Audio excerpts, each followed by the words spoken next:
어떻게 돼요? 거짓말이 되는 것이죠. 또 전파할 수도 없게 되겠지요. 또 너의 믿음도 헛것이, 또 우리 개인 스스로가 하나님 앞에서 믿는 믿음도 성립될 수가 없는 거예요. 그래서 부활은 기독교 신앙의 관건이다. 관건. 키워드다 말하자면.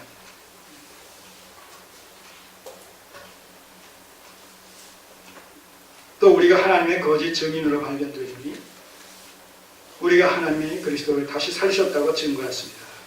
자, 만일 죽은 자가 다시 사는 것이 없으면 하나님이 그리스도를 다시 살리시지 아니하였으리라. 예. 이게 죽은 자의 부활이 있기 때문에, 그것이 전제되고 있기 때문에, 명제적으로 전제되고 있기 때문에, 그래서 하나님께서도 예수 그리스도를 그 명제에 입각해서 살리신 것이다. 처음부터 죽은 자의 부활이라는 것이 있을 수 없는 것이라면 그리스도도 다시 사실 수 없다는 거예요. 또 하나님께서 다시 살리실 이유도 없는 것이고, 부활이 있기 때문에 거기에 근거해서 그 이후에 여러 부활 사건들이 뒤따라 올 수가 있게 되는 것이라는 얘기죠. 그래서 16절, 만일 죽은 자가 다시 사는 것이 없으면 그리스도도 다시 사신 것이 없을 터이요, 그리스도께서 다시 사신 것이 없으면 너희의 믿음도 헛되고 너희가 여전히 죄 가운데 있을 것이다. 자, 이렇게 쭉 바울은 논증을 해갑니다. 그러니까 부활은 있다. 부활이 있기 때문에 하나님께서 그리스도를 살리셨다. 그리스도께서 다시 사셨다는 것은 그렇기 때문에 죽은 자의 부활이 있을 뿐만 아니라 성도들의 부활의 첫 열매가 되어 주시는 것이다. 성도 부활의 하나의 보증이 된다는 거예요.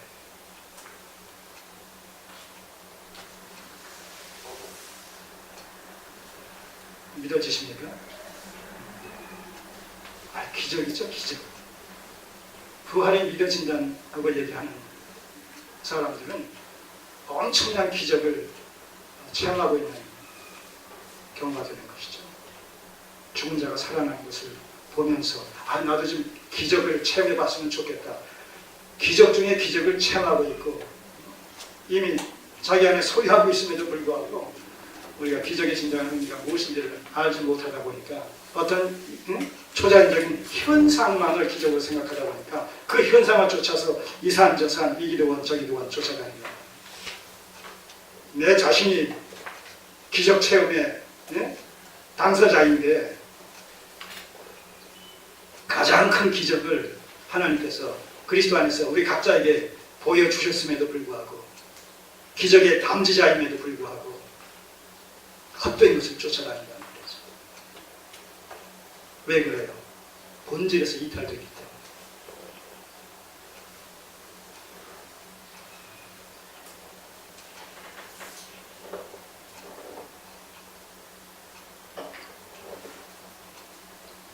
다음으로 예수님의 부활은 내세의 삶에 대한 보증이다. 부활은 내세의 삶에 대한 보증이다.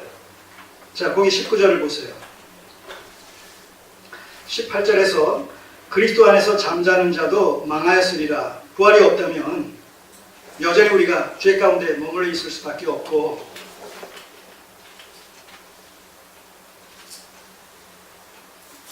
그리스도 안에서 죽은 자들은 부활의 소망이 없기 때문에, 왜냐하면 부활이 없다고 하면 망하였으리라. 사실은 그 18절에서 20절로 넘어가는 거예요. 이 얘기가 스토리의 전개상으로 보면 또한 그리스도 안에서 잠자는 자도 망하였으리라. 그리고 20절로 넘어가는 거예요. 그러나 이제 그리스도께서 죽은 자 가운데 다시 살아 잠자는 자들의 첫 열매가 되셨기 때문에 망할 수 있다 없다, 망할 수 없다는 거예요. 그런 의미에서 이 18절과 20절 사이의 19절은 삽입절이다라고 그 성격을 규명할 수가 있어요.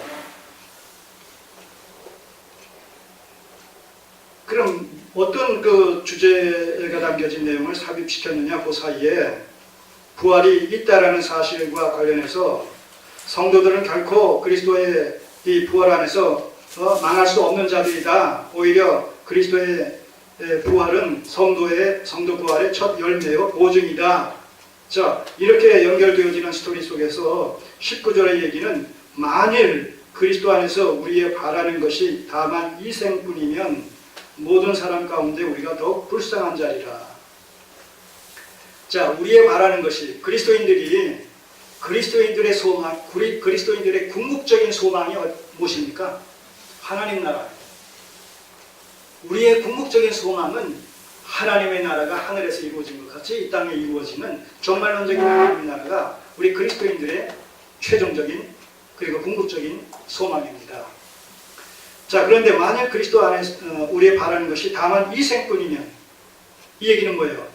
그 하나님의 나라가 정말론적인 하나님의 나라가 없고 내세가 없고 다른 말로 얘기하면 이 세상, 이 생, this world라는 거예요. 이 생, 이 땅에서의 삶이 전부라면 그 내세와 하나님의 나라를 궁극적인 소망 삼고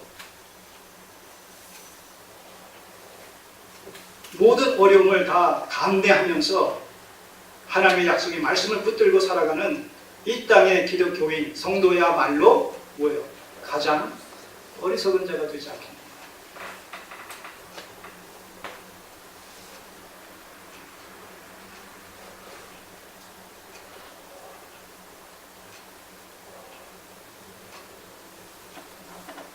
그런데 이 만일 가정문으로, 가정문이죠, 이게 가정법이에요. 그러니까 그렇다는 거야, 그렇지 않다는 거야. 그렇지 않다.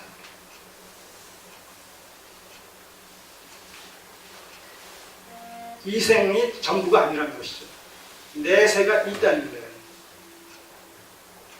그 내세에서는 어떻게 살아가느냐라고 했을 때 지금 이 부활의 주제, 부활의 7존에 대해서 쭉 지금 강조하고 있잖아요. 그러니까 그 부활은 그런 의미에서 부활한 자가 지금 살 수 있는 현장이 어디냐? 그게 바로 내세다 이거죠. 이 땅에서는 부활할 수 있는 사람도 부활할 수 없는 사람도, 다시 말해서 신자도 불신자도 같이 공존하는 것이 이 세상이지만, 이 생의 삶이지만 내세의 삶은 분명히 있는데 그런 그 내세의 삶에서는 어떤 사람들이 사느냐? 부활한 사람들이 부활체로서의 신령한 몸을 입고 살아가는 현장이 이게 바로 내세다. 그 얘기를 지금 하는 거예요. 중간에 삽입구를 싹 집어넣어가지고 부활의 얘기를 쭉 해오다가, 그래서 부활의 당사자들은 부활체를 입고 그리고 그것은 신령한 몸으로서 썩지도 않고 쇠하지도 않고 없어지지도 아니할 그런 하늘에 속한 신령한 몸을 가지고 내세에서, that world에서, 불교적인 용어는 저승이라고 그러잖아요. 이승 저승 그러잖아요. 여기서는 이생 저생 이제 이렇게 표현되어지는 것인데, 하나님 나라 내세에서 살게 된다는 것이죠. 자, 그런 의미에서 예수님의 부활은 내세의 삶에 대한 보증이다. 내세의 삶에 대한 보증이다. 부활이 있고 틀림없고 부활의 생명을 가진 자는 이제 부활체로 변화될 텐데, 입게 될 텐데, 바로 부활체로서, 신령한 몸인 부활체로서 하나님 나라에서, 내세에서 살게 된다. 믿어집니까? 믿어지세요? 우리는 이것을 믿는 자들입니다. 히브리서 1장 1절, 11장 1절, 믿음은 바라는 것들의 실상. 그러니까 지금 우리가 얘기하고 있는 이런 내용들이 그렇게 되겠어요? 안 되겠어요? 될 텐데, 미래에 될 텐데 우리는 믿음을 가지고 현실 속에서 이미 그것을 소유하고 체험하면서 확신하면서 그 안에서 살아가고 있단 말입니다. 바라는 것들의 실상이요. 그 다음에 보지 못하는 것에 대한 증거란 말입니다. 그러니까 그리스도께서 이천년전에 돌아가셨다. 또 앞으로 이제 미래에 the end of this world, 세상 끝날에 예수 그리스도의 재림, 심판, 하나님의 나라, 영생, 영불, 하나님 나라와 지옥으로 나눠진다. 이게 다 뭐예요?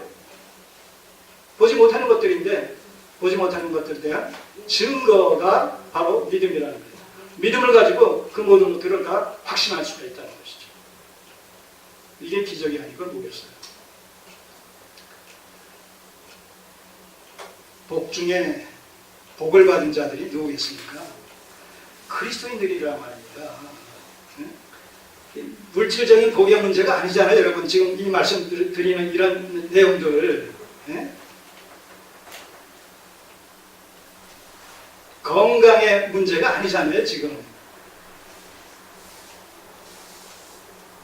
이 부활의 복음에 바르게 접촉되어지고 부활의 신앙을 말씀에 입각해서 바르게 정립해서 소유하게 되면 그게 복 중의 복이고 상급 중의 상급이란 말입니다. 그 이상의 복이 어디 있고 그 이상의 상급이 어디 있겠어요.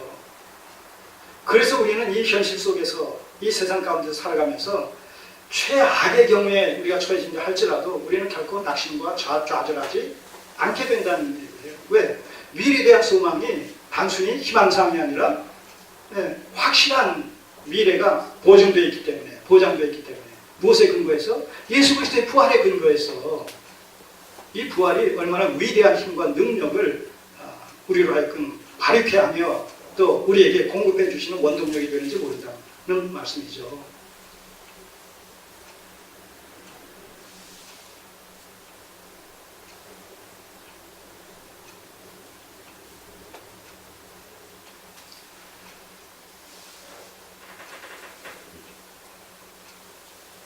자, 15장 57절을 보시면 우리가 본문 중에서 살펴본 말씀입니다만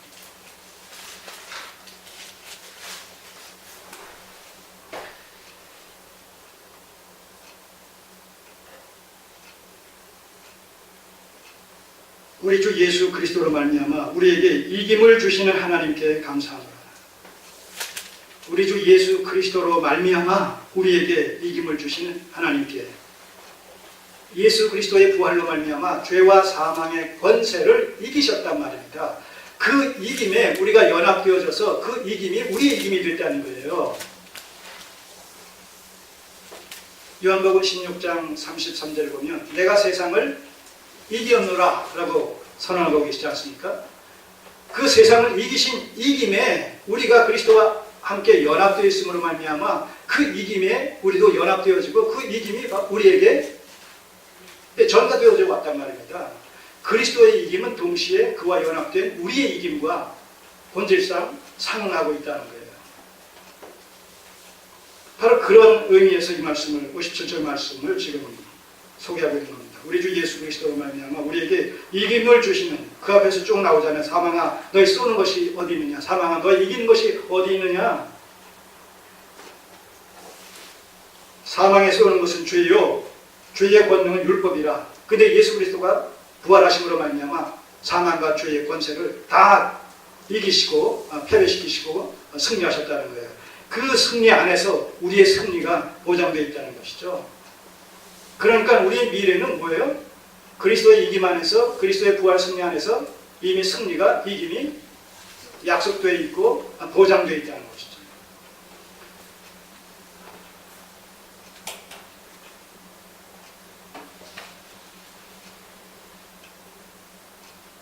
우리는 죽어도 다시 살 수 있는 부활의 소망의 단계를 넘어서 확신을 갖고 있더라면 여러분 죽을 각오로 덤벼들게 되는 사람이 제일 무섭다면요. 죽기로 작정하고 달려드는 사람이 제일 무섭다면요. 아무리 약한 사람이라 할지라도 아무리 강한 사람 앞에서 죽기를 작정하고 달려들면 아무리 강한 사람이라 할지라도 오히려 항복한다면요. 알았어 내가 손들게 하면서 뒷걸음질 친다면요. 타협하게 된다면요.